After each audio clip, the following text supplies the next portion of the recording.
स्वागत है आपका उत्तराखंड न्यूज एक्सप्रेस में। और आपके साथ मैं हूं मोनिस मलिक।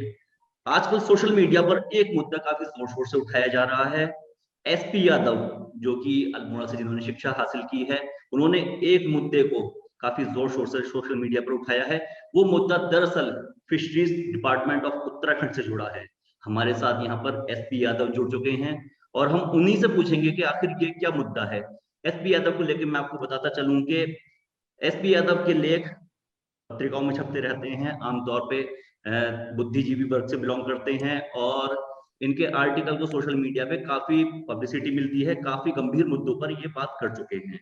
जी एसपी यादव जी, आपका स्वागत है उत्तराखंड न्यूज एक्सप्रेस में। धन्यवाद मनीष जी, धन्यवाद। जी, आपकी एक पोस्ट सोशल मीडिया पर काफी वायरल हो रही है, जो हमने देखी। ये fisheries department of Dehradun Uttarakhand से संबंधित है। इस बारे में बताइए कि आखिर ये क्या मुद्दा है और आप इसके जरिए विद्यार्थियों को क्या संदेश देना चाहते हैं। जी मनीष जी, देखिए मामला एक्चुअली ये इस विषय में था कि अभी हाल ही में मत्स्य विभाग ने एक जियो निकाला, जिसके तहत मत्स्य निरीक्षकों की भर्ती के जो पैमाने था, उसका शैक्षिक योग्यता का जो पैमाना था, उसमें उन्होंने परिवर्तन किया।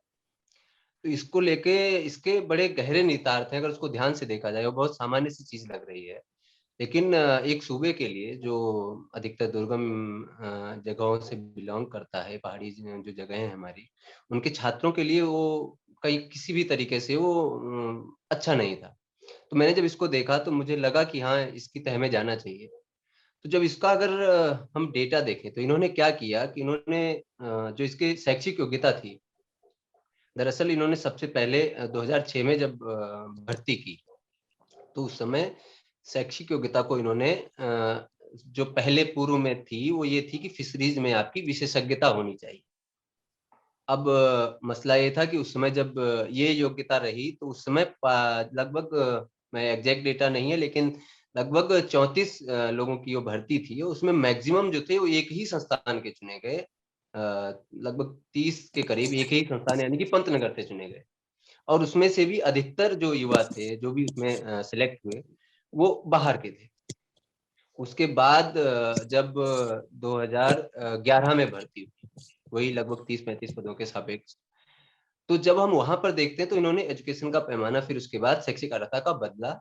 इन्होंने उसमें बीएससी जूलॉजी, बॉटनी और केमिस्ट्री, और या फिर उसके साथ अधिमानी अर्हता के रूप में एमएससी जूलॉजी को रखा।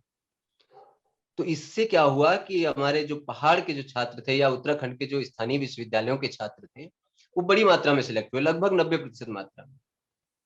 तो ये सूबे के अब क्या हुआ, इस समय भी मत्स्य विभाग ने नया जियो आया, इन्होंने फिर पुराने जियो पे चले गए हैं, जिसमें कि इन्होंने कहा कि फिशरीज में हमको विशेषज्ञता ही चाहिए, जबकि इससे पहले 3 भर्तियां हो चुकी हैं।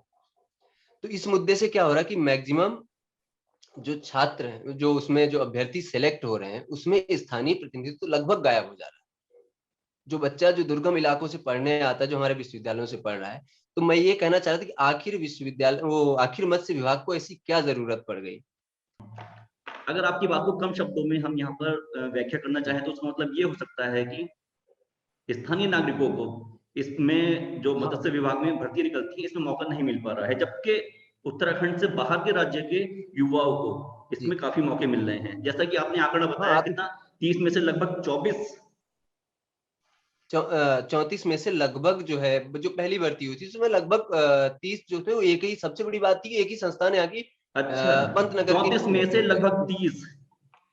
हाँ जी, लगभग 30 के आसपास मैं बता रहा हूँ आपको, एक ही संस्थान के सिलेक्ट हुए। उसकी वजह, एक सबसे बड़ी वजह ये थी कि आप अपने विश्वविद्यालयों को अगर आप देखें, कोई भी विश्वविद्यालय फिशरीज में विशेषज्ञता वाला कोर्स प्रोवाइड ही नहीं कर रहा है।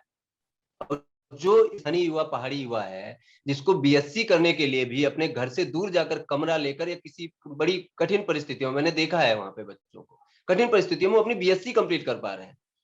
ऐसी स्थिति में क्या हो रहा है कि जब ये शैक्षिक योग्यता आ रही है तो लगभग 99% आप विश्वविद्यालयों के बच्चे, जो स्थानीय विश्वविद्यालय हो गया, गढ़वाल हो गया, इनके बच्चे अपने आप ही बाहर हो जा रहे हैं। जब वो प्रतियोगिता से ही बाहर है तो वो उनका कोई मतलब ही नहीं बन गया, वो कैसे लड़ेंगे। जी, मैं आपको 2 मिनट के लिए रोकना चाहूंगा। हमारे साथ यहाँ पर एक पैनलिस्ट और मौजूद हैं, जिनका मैं आपको पहले परिचय करवा देता हूँ। एक युवा जो कि अपनी सरकारी नौकरी छोड़कर, लगभग बहुत अच्छी सैलरी की सरकारी नौकरी छोड़कर जनता के कार्यों में पूरी तरीके से सक्रिय, एक तरीके से जनता को अपना जीवन समर्पित कर देता है और धर्म निरपेक्ष युवा मंच के संगठन के नाम से एक गैर राजनीतिक संगठन की स्थापना करता है। लगभग 2018 से सक्रिय राजनीति में और सक्रिय, एक तरीके से हम राजनीति ना बोलकर यहाँ अगर हम एक्टिविस्ट बोले या फिर कार्यकर्ता बोले या समाज सेवी बोले तो वो ज्यादा बेटर रहेगा। पहाड़ के दूरस्थ एरियो में जो है इन्होंने जाति प्रमाण पत्र से लेकर जल व्यवस्था पर काफी कार्य किया है, जिससे वहां के स्थानीय नागरिकों को काफी लाभ मिला है। तो हम स्वागत करते हैं विनय किरोला जी का उत्तराखंड न्यूज एक्सप्रेस में। विनय किरोला जी, आपका स्वागत है। धन्यवाद मोनिश जी। उत्तराखंड न्यूज एक्सप्रेस के सभी दर्शकों को मेरा नमस्कार जी। जैसा कि हम एसपी यादव जी से बात कर रहे हैं कि यहाँ पर एक इस तरीके का नियम बनाया गया है जिससे कि स्थानीय जो विद्यार्थी हैं वो स्थानीय पोस्टिंग के लिए ही एलिजिबल नहीं हो पा रहे हैं, तो इस बारे में आप क्या कहना चाहेंगे? देखिए, पहले तो मैं ये कहूँगा कि एसपी यादव जी बड़े क्रांतिकारी युवा साथी हैं हमारे। साथ में हम लोगों ने एसएसजे कैंपस में हम लोगों ने साथ ही पढ़ा है। हम लोग उनके सीनियर होंगे, लेकिन वो दौर में हम लोग साथ थे और स्टूडेंट पॉलिटिक्स किया करते थे। तो एसपी यादव जी उस समय के हमारे साथी हैं और एसपी यादव जी को मैं साधुवाद भी कहूँगा कि एसपी यादव जी अभी मेरे ख्याल से लखनऊ में हैं, कहीं जॉब कर रहे हैं, बावजूद उसके इनको पहाड़ से इतना लगाव, इतना प्यार है। तो ये हम सब के लिए एक बड़ा गर्व का विषय है कि हमारा साथी लखनऊ में बैठ के पहाड़ की लड़ाई लड़ रहा है। तो मोनिश जी देखिए, मैं एक चीज़ ये कहना चाहूँगा कि एक युवा जब 12th करके 10+2 करके कॉलेज में आता है, तो हम लोग जैसे अपने अपने अपने परिप्रेक्ष्य में इस बात को रखें कि जब हम लोग 12th करके कॉलेज में आए, तो हमने सोचा था कि भाई 12th करने के बाद इतनी परिपक्वता जरूर पहाड़ में आ जाती है। और पहाड़ का मतलब यह है, कुमाऊं गढ़वाल में तो इतनी लिटरेसी रेट है। विशेष रूप से अल्मोड़ी की बात करूं तो अल्मोड़े में चाहे कितनी दूरस्थ इलाके से इस स्टूडेंट आता है, तो हमारे वहाँ एक कल्चर है कि भाई हम पैसा, हमारे जो गार्जियन है, हमारे पेरेंट्स हैं, वो पैसा जितना उनके पास थोड़ा बहुत पैसा होता है वो सारा पैसा बच्चे की एजुकेशन में लगाते हैं। ना जमीन खरीदने में लगाते हैं, ना घोड़ा गाड़ी खरीदने में लगाते हैं, ना मकान बनाने में लगाते हैं। तो उनकी पहली प्रायोरिटी होती है कि बच्चे को अच्छी से अच्छी एजुकेशन दी जाए। अच्छी से अच्छी एजुकेशन से मतलब ये है कि जो हमारी सरकारी संस्थाएं हैं, चाहे वो एसएसजे कैंपस हो, चाहे बागेश्वर का कॉलेज हो, पिथौरागढ़ का कॉलेज हो, या कहीं भी कुमाऊं में गढ़वाल में कॉलेज है, तो कोमोवेश सबकी मानसिक स्थिति जो गार्जियन है एक सी है। अच्छा, बच्चा जब 12th करने के बाद आता है तो उसके दिमाग में एक चीज होती है कि भाई मेरे को, जैसे माना उसको फिशरीज से इंस्पेक्टर बनना है, जिसकी अभी बात हो रही है, इसी संदर्भ में बात करते हैं। तो अभी पिछले जैसे 2006 तक तो एक नियम था, 2006 के बाद वो नियम में बदलाव आया, जिसमें कहा गया कि भाई जो बीएससी जेडबीसी से कर रहा है वो एलिजिबल है। कल हमारे साथी बगड़वाल जी का जब मेरे पास फोन आया, तो मैंने इसमें जो एग्जामिन किया तो मेरे समझ में जो आया मैंने वो बताया। अच्छा देखिए, एक चीज सबसे बड़ी बात क्या है ना मोनिश भाई, कोई लड़का जब स्टूडेंट तो 10+2 करने के बाद कॉलेज में एडमिशन लेता है, तो उसका टारगेट सेट होता है कि भाई मेरा ये टारगेट है। अब बच्चे ने फिशरीज में जाना है, उसके फील्ड में जाना है, उसे पता है कि मेरे को बीएससी जेडबीसी लेके मैं फिशरीज का कंपटीशन देने के लिए एलिजिबल हूँ। तो देखिए मतलब कितना अपरिपक्व, कितना इमेच्योर डिसीजन ये संस्थाओं के द्वारा लिया गया है। जो फिशरीज के सेक्रेटरी हैं, जो मेरी जानकारी में है, उनके द्वारा ये डिसीजन लिया गया है।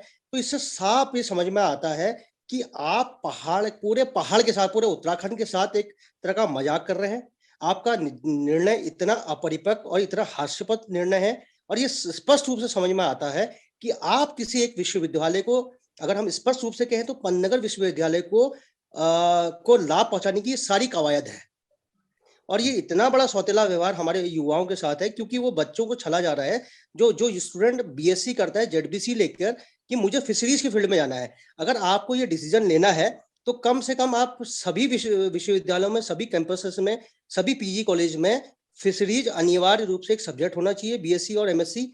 उसके बाद वो 5 साल या 3 साल का जब वो बैचलर या मास्टर्स डिग्री पूरी करता है, उसके बाद आप इस नियम को ला सकते हैं। अच्छा, मैं तो यहाँ ये पर इस एसपी नियम की यादव जी से एक बात पूछना चाहूंगा।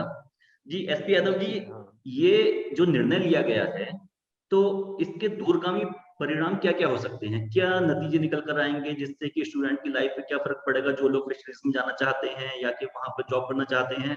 तो उनके जीवन पर या फिर उनके करियर पर इससे लेकर क्या असर होगा? जी, मैं उससे पहले एक की जो पोस्ट होती है, दरअसल इस समूह गौ के अंतर्गत पोस्ट होती है, जो इसका जो कैडर है। अब आप उच्च प्रशासनिक पदों के लिए आप लोक सेवा आयोग के थ्रू परीक्षा करा रहे हैं, ठीक है, आप अधिकारी लेवल में आप ये कर सकते हैं, हर राज्य करता है।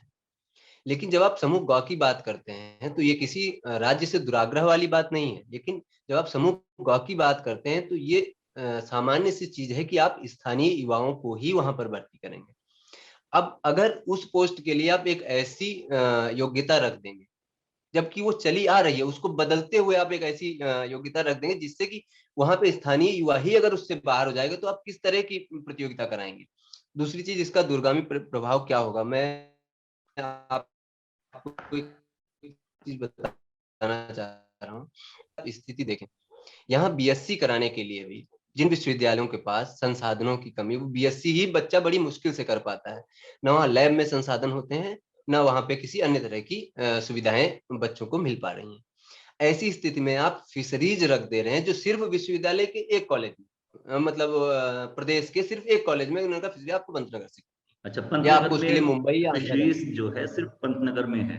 पूरे उत्तराखंड में हाँ, अगर जो मैं विशेषज्ञता, हाँ हाँ, सिर्फ उत्तराखंड विशेषज्ञता में जो सिर्फ कि एक आप कॉलेज वहाँ, में है, वो भी पंतनगर यूनिवर्सिटी में, जी राइट? हाँ, और वहां पे भी अगर जी आप देखेंगे तो अधिकतर बाहरी छात्र, मतलब जो अदर स्टेट से हैं पढ़ने के लिए आते हैं, लगभग उन्हीं के पास उसमें ज्यादा, स्थानीय युवाओं का प्रतिशत बहुत कम है। दूसरी चीज है कि आप अब तक जो चला आ रहा, तो स्थानीय युवाओं का आप उसमें प्रतिशत अगर देखिए, जब से ये बीएससी, जेडबीसी और एमएससी अधिमानी रहता था, उससे क्या हो रहा है, स्थानीय युवा बड़ी संख्या में भर्ती हो रहे हैं।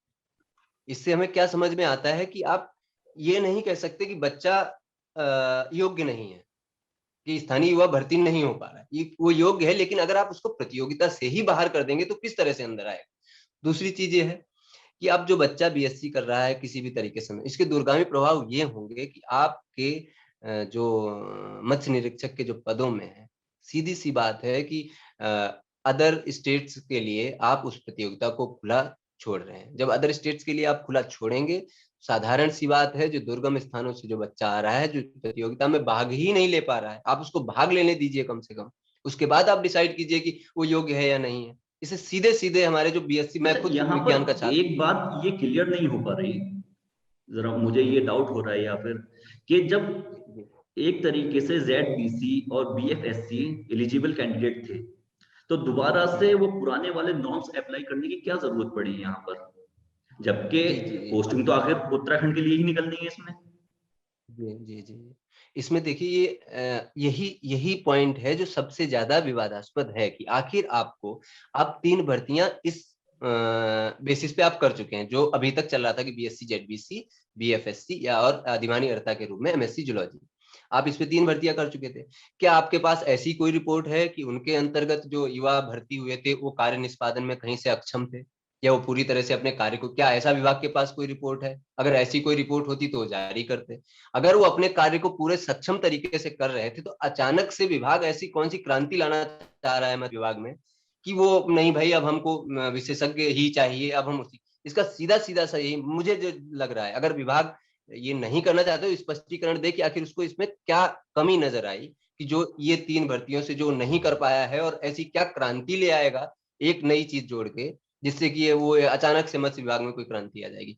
सिर्फ इससे हमें नजर आता है कि यहाँ पे मनसा की बात है, कि आखिर मनसा ये स्थानीय युवाओं के खिलाफ जा रही है, स्थानीय विश्वविद्यालयों के बच्चों के खिलाफ जा रही है। अच्छा, तो मतलब यहाँ ये जाहिर होता है कि यहाँ पर जो मंशा है वो स्थानीय छात्रों के खिलाफ जाती हुई इस तरीके से है कि स्थानीय नागरिक स्थानीय भर्ती में एलिजिबल ना हाँ हो जी, पाए। आप जी, विनय प्रतियोगिता किरौला से ही जी, बाहर हो आप जाते एक्टिविस्ट हैं और युवाओं से आपका संपर्क संवाद रहता है, तो मैं ये जानना चाहता हूँ, आपने जब लोगों से बात की होगी इस मुद्दे पर, तो उन लोगों की क्या राय है इसे लेकर? देखिए, मैंने ये बात पहले भी कही। एक चीज और चीज मैं बोलना चाहूंगा, एसपी भाई बोल रहे थे तो उनकी बात में एक चीज और जोड़ना चाहूंगा कि देखिए, समूह गौ के जब कोई भी पेपर होता है जो यूकेएसएससी करवाती है, तो जी उसमें एक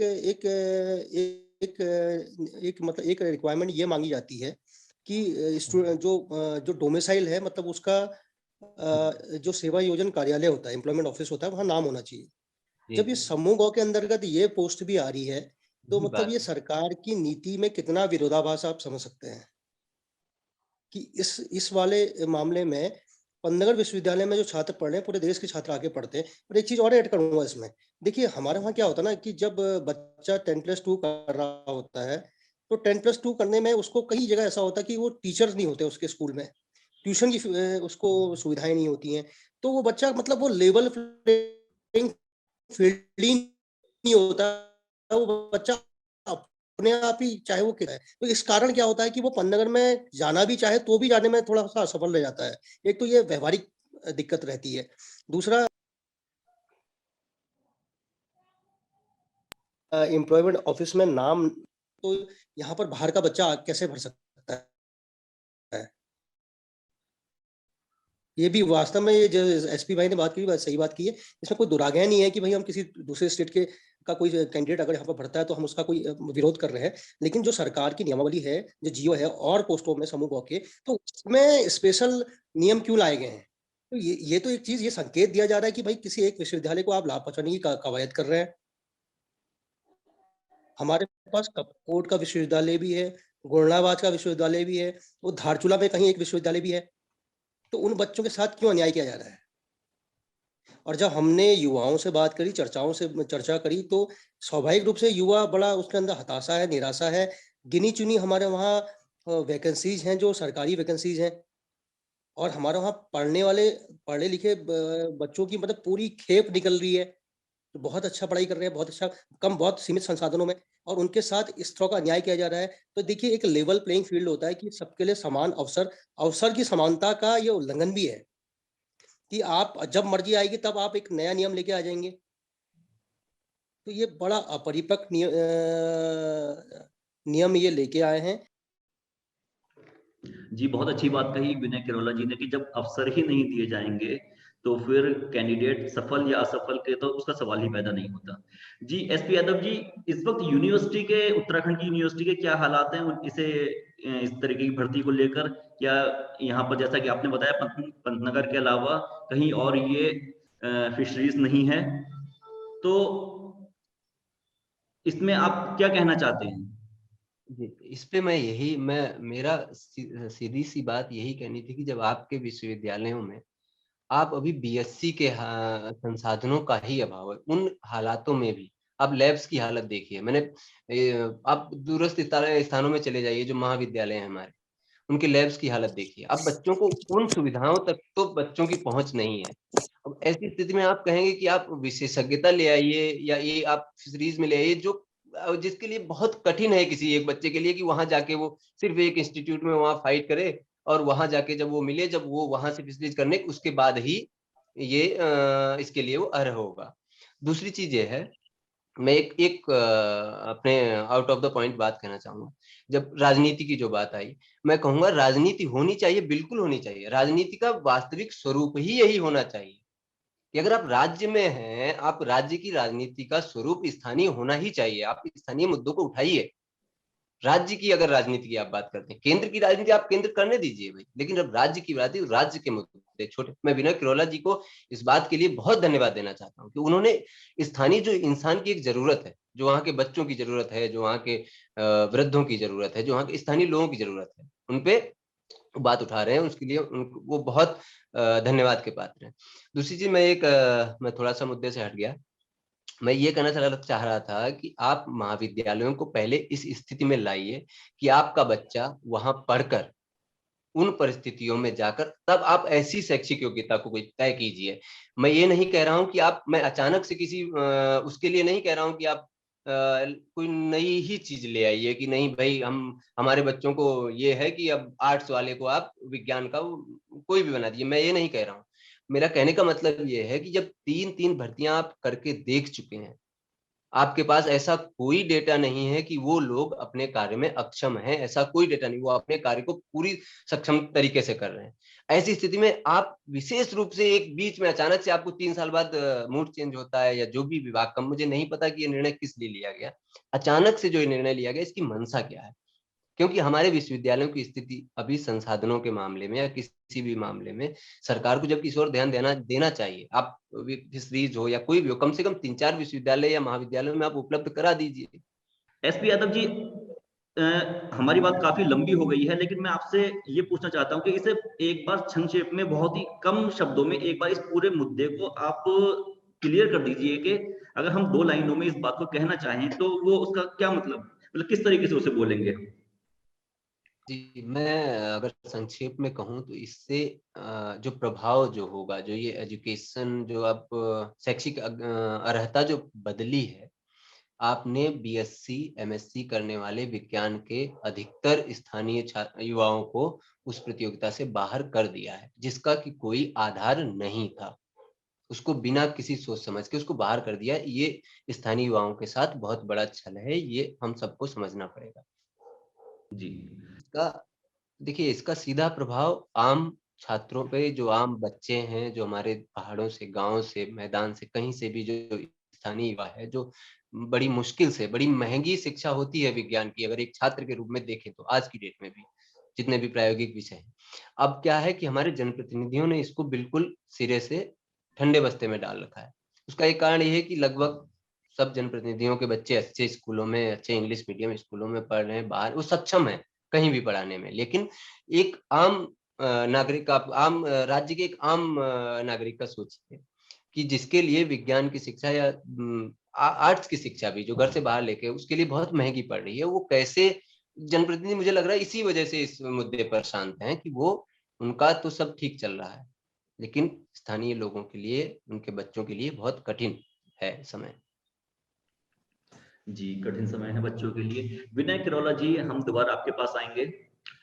यहाँ पर ये जानना चाहते हैं आपसे कि इस मुद्दे पर आपकी क्या योजनाएं रहेंगी? युवाओं से संवाद करेंगे, संपर्क करेंगे, या फिर इस मुद्दे को कहाँ तक लेकर जाएंगे? जैसा कि हमें पता चला कि इस मुद्दे को लेकर आप काफी सक्रिय हैं, तो हम ये जानना चाहेंगे कि आपकी आगामी योजनाएं क्या है?